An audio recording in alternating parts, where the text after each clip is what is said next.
Dice así, el nacimiento de Jesucristo fue así. Y declara cómo fue el nacimiento de Jesucristo. Lucas capítulo 2 y versículo 1.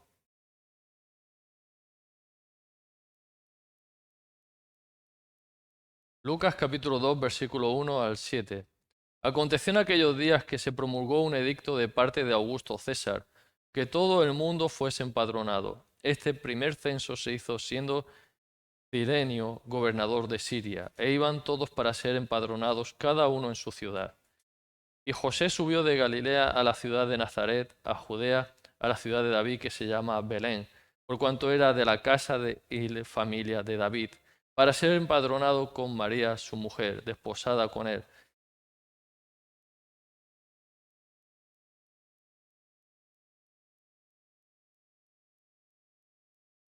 la cual estaba encinta. Y aconteció que estando ellos allí se cumplieron los días de su alumbramiento, y dio a luz a su hijo primogénito, y lo envolvió en pañales, y lo acostó en un pesebre, porque no había lugar para ellos en el mesón. Amén. ¿Y qué si Jesús no hubiera nacido? Una de las cosas que hizo Jesús o que cambió el nacimiento de Jesús fue el lugar de culto. Antes de que Jesús naciera, el nombre del Señor se invocaba por todos lados, lo dice la palabra, pero específicamente Dios se mostró al pueblo de Israel, le dio las leyes, le dio los 10 mandamientos y todo lo demás, y le dio el rito y el culto, cómo debían cultuar a Dios. Y entonces habían una serie de fiestas anuales en las que los israelitas, los judíos, los que se habían judaizado, porque algunos de otras naciones veían cómo vivían los judíos y lo que Dios había hecho con ellos, y entonces se judaizaban, se hacían judíos. Entonces tenían que cumplir todas esas leyes, todos esos ritos, esas ordenanzas, estatutos y mandamientos, que son como 613 en total. Tenían que cumplir todo eso. Y aparte tenían que cumplir con el culto.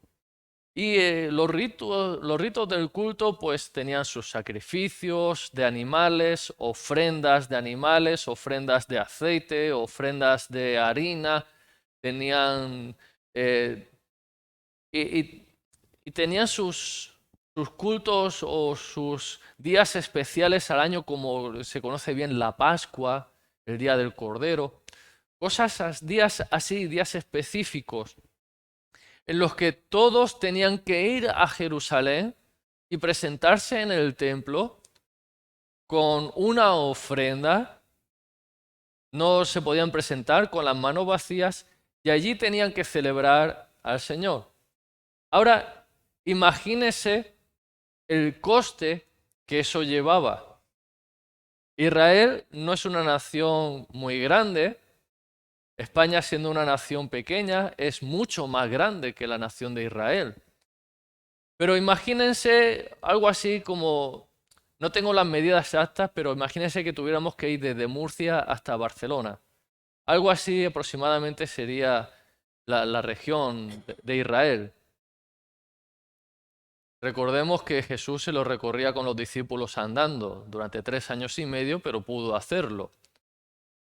Y varias veces fue a Samaria y volvió a Galilea y volvió a su ciudad, o sea que andando pudo hacer ese recorrido. Y si miramos el mapa, pues vemos que aproximadamente, poco más o menos, viene a ser algo así. Murcia, Comunidad Valenciana, Cataluña.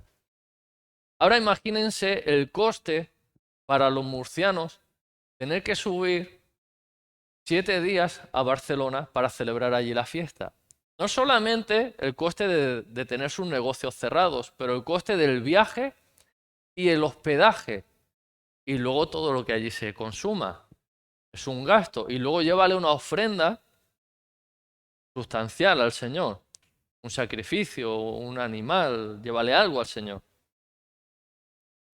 De hecho, dicen que hoy en día no podríamos comer carne si no estuviera en la ganadería. de tan caro que es el precio de la carne cuando se cría al natural, cuando se cría en la granja, así los pastos bien, ¿no? Con comida ecológica que se llama y cosas así. Entonces, una de las cosas que hizo Jesús o que cambió la historia fue el culto. Hubo una mujer samaritana que se presentó delante, bueno, es delante de Jesús y estaban ahí hablando y ahí conversando le dice, mira, me parece que tú eres profeta. Los judíos dicen que hay que adorar en Jerusalén y los samaritanos decimos que hay que adorar en este monte. ¿Dónde dices tú que hay que adorar? Y entonces el Señor le aclara lo que en el momento sucedía y le dice, los judíos adoran lo que saben, porque la salvación viene de los judíos. Y le dice un pero la hora viene y ahora es cuando los verdaderos adoradores adorarán al Padre en espíritu y en verdad, porque el Padre tales adoradores busca. Y luego cuando está con sus discípulos les dice, donde hay 2 o 3 reunidos en mi nombre, ahí estoy yo en medio de ellos. Así que ha cambiado el curso del culto. Hoy deberíamos estar en Jerusalén quizá, para adorar al Señor, para cultuar al Señor, para traer nuestros diezmos, nuestras ofrendas, para darle el sacrificio. Ahora ya no hay sacrificio de animales, es sacrificio de alabanza, pero deberíamos ir a Jerusalén, al templo. Pero Él cambió el curso de la historia y ahora en cualquier rincón del mundo, donde quiera que hayan 2 o 3 congregados en su nombre, Él está en medio. Lo ha hecho fácil. En cualquier lugar se puede adorar al Señor. Una maravilla, ¿verdad? Y que dale una sonrisa a tu hermano, a tu hermana y dile, lo ha hecho fácil. Menos mal. Algunos de nosotros tenemos el deseo, nos gustaría viajar a Jerusalén, a lo que se llama Tierra Santa, y no podemos ir porque no hay platica.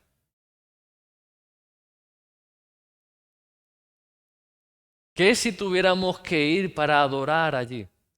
¿Saben? Una de las diferencias del cristianismo con los musulmanes tienen muchas reglas y entre ellas tienen 3 que son sí o sí para ser salvos. Y una de ellas es que por lo menos tienen que visitar la Meca una vez en su vida. Eso es muy caro. Eso es muy caro. Nosotros quisiéramos ir y entendemos que no es algo que le desagrade al Señor ir allí a Jerusalén y ver aquellos lugares por donde Dios pasó y por quizá entender algo más de la Escritura allí sobre el terreno.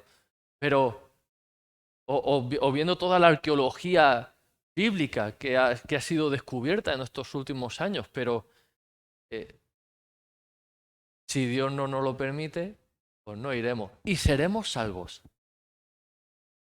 Y veremos la nueva Jerusalén, la celestial, que es mejor que esta. Amén. Dios es bueno.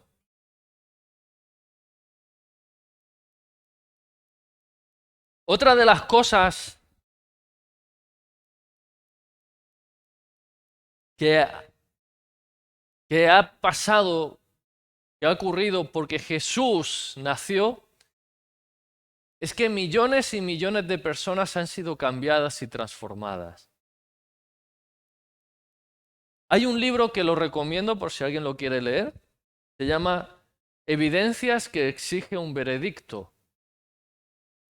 Ese libro es un libro histórico y es un libro arqueológico. Es una recopilación de datos de unos muchachos de universidad que hacen una investigación sobre la Biblia, sobre el nacimiento de Jesús, la historia de Jesús, los discípulos. Hacen una investigación exhaustiva, a modo de que van buscando evidencias a través de la historia, historiadores seculares de cualquier lugar del mundo y también pruebas arqueológicas que demuestren que la Biblia es verdad, que el Nuevo Testamento tiene más veracidad que los libros de los filósofos. Buscan también arqueología sobre historias bíblicas y ubican lugares y ubican personas. Y hay un trabajo ahí muy minucioso. Y luego también habla sobre personas que han sido cambiadas y transformadas por recibir a Cristo en su corazón.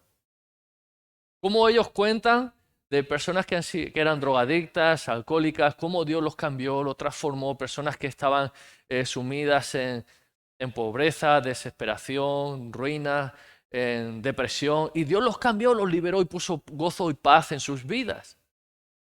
Y una de las preguntas que alguien hizo en una ocasión decía, tráeme 100 personas, porque algunos decían, no, es que eso es un pensamiento, cuando tú piensas algo y te lo crees, entonces sucede. Vale, eso es una línea del pensamiento positivo que tiene algo de razón. Tiene algo de razón, pero no es todo.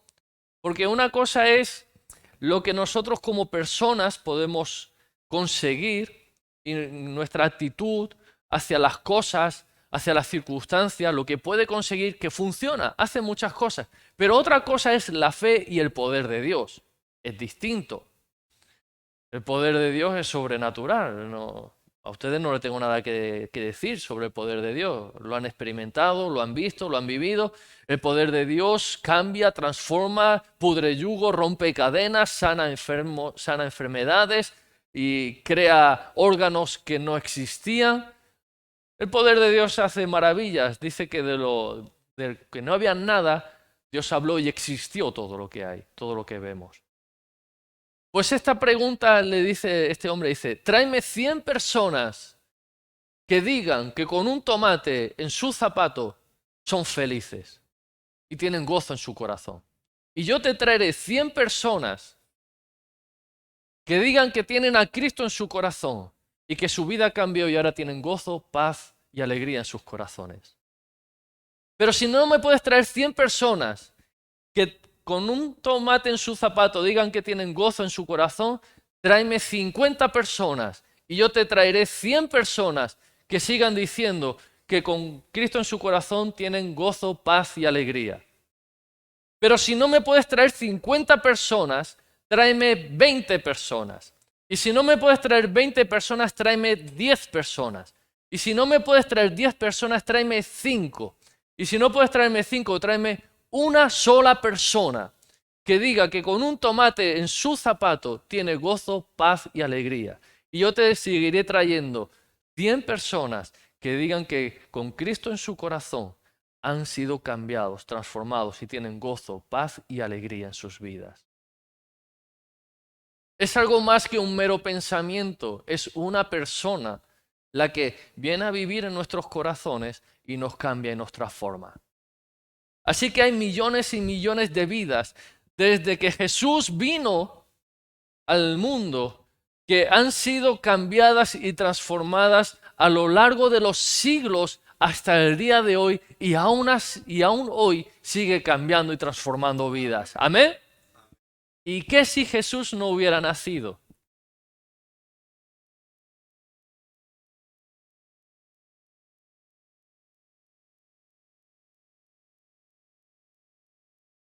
Calla, hermano. Es que a veces los apuntes me los hago así.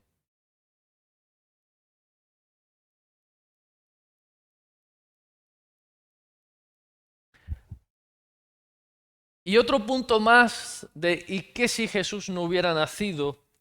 Es que no solamente en el nombre de Jesús hay autoridad para cambiar y transformar las vidas, sino que después de que Él vivió en el mundo y nos dejó un modelo a seguir para que nosotros andemos sus pisadas, sigamos el camino que Él ha marcado y nos ha enseñado, entonces llegó un momento que dijo, os conviene que yo me vaya, porque si yo me voy, os enviaré al Consolador. ¿Cuántos tienen al Espíritu Santo? Imagínate, la palabra, cuando usa ahí la palabra consolador, usa la palabra paracletos, que significa otro igual que yo. Imagínate que el Espíritu Santo te es quitado. ¿Cómo te sentirías? Pues así estaban los discípulos, tristes, porque el maestro que le proporcionaba todo eso, le proporcionaba la llenura, le proporcionaba la seguridad, le proporcionaba la paz, le proporcionaba la gloria de Dios, se iba. Dice, pero no estéis tristes. Dice, porque os conviene que yo me vaya. Dice, porque si yo me fuere, enviaré al Consolador, al Espíritu de verdad, y Él os enseñará toda la verdad, y os guiará a toda la verdad, y estará con vosotros, igual que Jesús. Jesús estaba con los discípulos y les da un añadido, y en vosotros también. Jesús estaba con ellos, pero no estaba en ellos. Pero cuando viene el Espíritu Santo, está con nosotros y en nosotros. Amén. Así que ahí ahora dice, y recibiréis poder cuando haya venido sobre vosotros el Espíritu Santo, el bautismo del Espíritu. Dice, y me seréis testigos en Judea, en Samaria, en Jerusalén y hasta lo último de la tierra. Y ahora, con el poder del Espíritu Santo en nosotros, podemos andar y caminar en las enseñanzas de Jesús sin pecar. Maravilloso. Sin pecar. Voy a daros un bonus. Esta es gratis. Sonríe, Jesús te ama.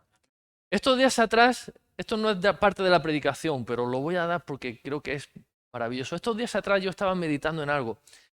La gente dice que Jesús pudo vivir sin pecar porque era Dios. Jesús es Dios, amén. Es Dios. Dios se hizo carne, no hay otra.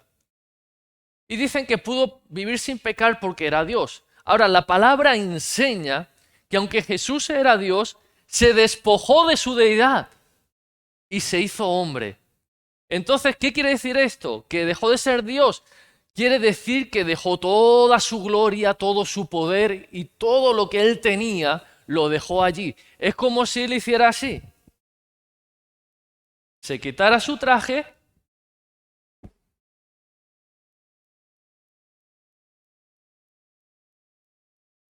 Es como si él se quitara su traje y ahora es uno más. Se ha despojado de su deidad, se ha despojado de su gloria, se ha despojado de su poder y ahora es uno más, al punto que necesita estar lleno y bautizado con el Espíritu Santo para poder cumplir la voluntad de Dios, del Padre.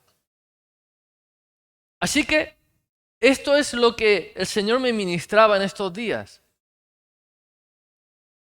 Adán en el huerto, dice la palabra en Romanos que Jesús es el postrer Adán.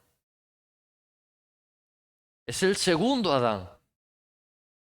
Lo que está diciendo es que es como Adán, en el sentido de que Adán no tenía, como nosotros hemos sufrido, lo que es la herencia pecaminosa en nuestras vidas.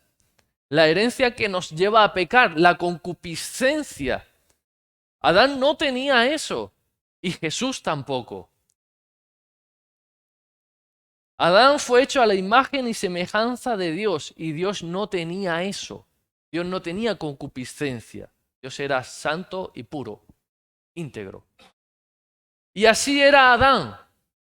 No tenía la concupiscencia, andaba en inocencia y solo tenía un árbol en el que era probado, en el que su fe y su obediencia era probada y era el árbol de la ciencia del bien y del mal, que Dios le dijo, de ese árbol no comerás.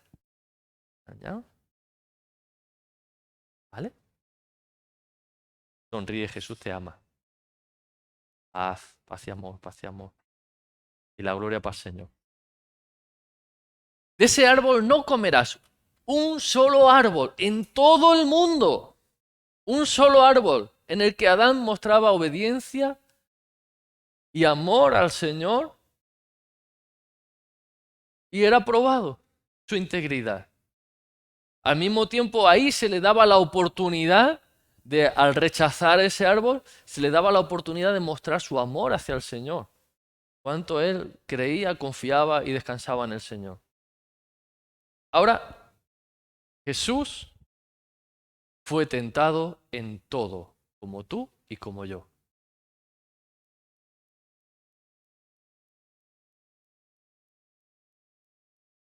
Todo. Jesús fue tentado en todo.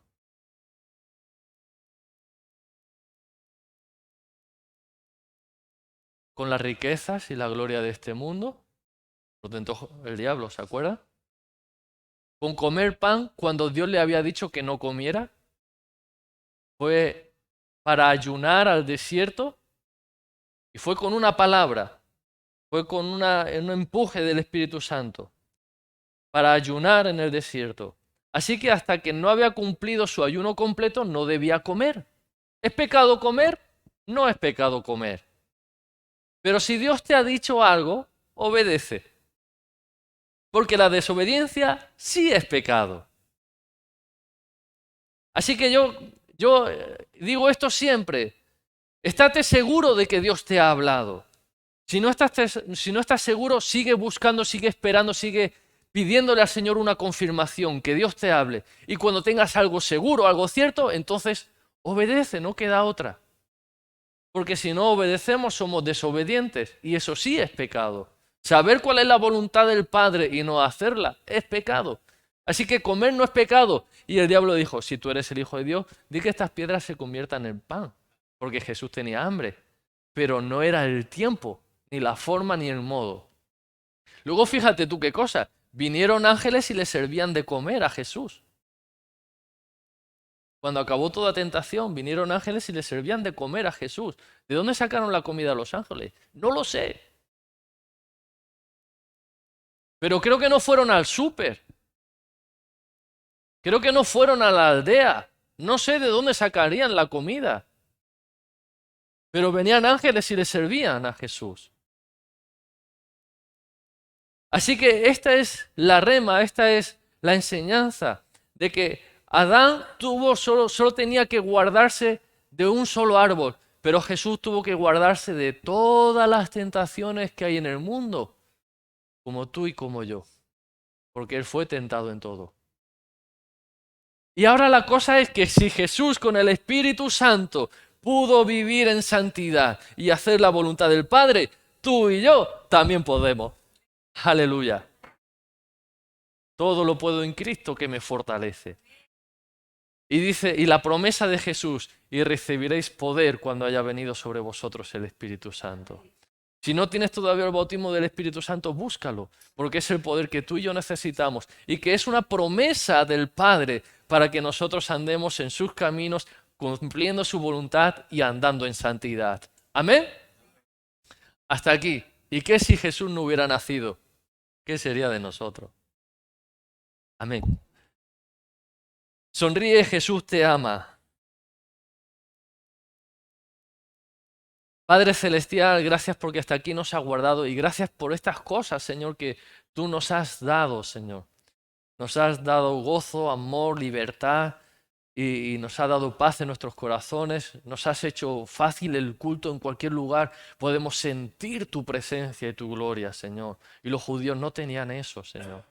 En cualquier lugar no la podían sentir, pero nosotros sí, por tu gracia.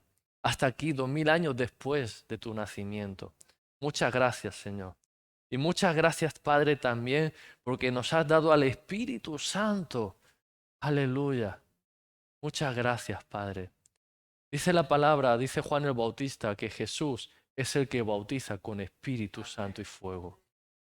Si Jesús no hubiera nacido, entonces no podría bautizarnos con el Espíritu Santo, porque dice que estaba destinado para que Jesús lo hiciera.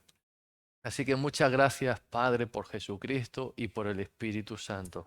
A ti sea toda la gloria, todo imperio y potencia por los siglos de los siglos. Amén. Saluda a tu hermano, tu hermana.